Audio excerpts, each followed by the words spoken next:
Өмірдің жолын өткерген, көктем мен күзін көп көрген, қыз болып қырдан гүл термей, тезекпен қызыл шоқ терген. Анамды аңсап барғанда, мұржалы қара ошағым сәл суып оттан қалған ба? Иә, бұл әннің, өлеңнің жазылу себебі тарихы мынадай.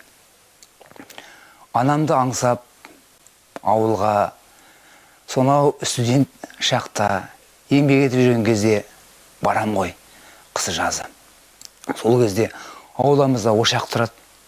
Көбіне жаза барған кезде ол ошаққа ас салынып, бауырсақ пісіп, түтіні бұрқырап жатушы еді. Анамды сол маңайдан көрем. Ал қиын кезде ошақ тұнжырап аулада тұрады. Әсіресе бір жылы қыста барсам, ошақ біртүрлі маған үн қатқандай болды. Жыламсырап, мұңлы тұрғандай болды.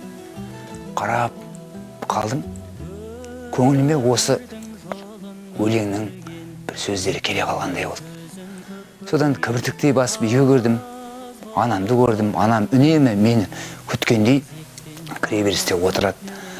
Айналайындап, құшақтап атыр, маңдайымнан иіскеп сүйіп. Содан көп кешікпей осы әннің анамның жаққан ошағы туды жүректе. Жүректе туды, сөз болып жазылды.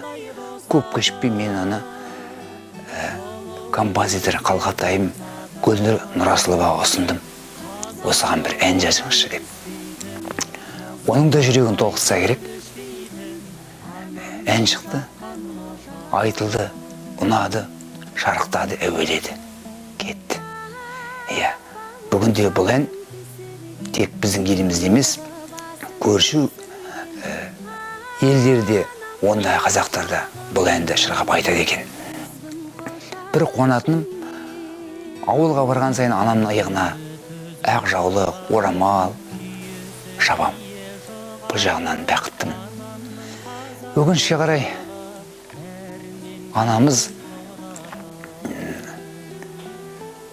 өмірден өтті, бірақ бір жұбанатыным, бұл әнді ол естіп кетті, қуанды. Иә, бұл жалғыз менің анамның ғана емес, бүкіл аналардың құрметіне шырқалған ән, соларға арналған жүректің үні, перзенттің дауысы. Әннің қысқаша тарихы осындай. Иә, енді менің анам үйдің адамы болды. Бала-шағаға, үйге қарады. Бір қызығы оқып жүрген кезде үйге кітапты көп алып келетін, етегіне тоғылдырып. Мен ойлаушы едім, анам кітапханашы деп. Оны жоғарғы сыныпта білдім. Аяздан тоңып кітапханаға кіріп берсем, кітапханашы басқа да екен. Анам құшағы буға толып, салқын тақтайды, еденді жуып жатыр. Қолыменен біздің маңдайымыздан сипайтын. Сол кезде көзімен жас бұрқ ете түсті, ыршып пытырадай. Анам қарапайым адам болды. Бірақ данышпан ғой, қаянада перзент үшін. Олар біздің жүрегімізде. Иә. Енді барша аналарға, шешелерімізге мықты денсаулық, бақыт тілеймін.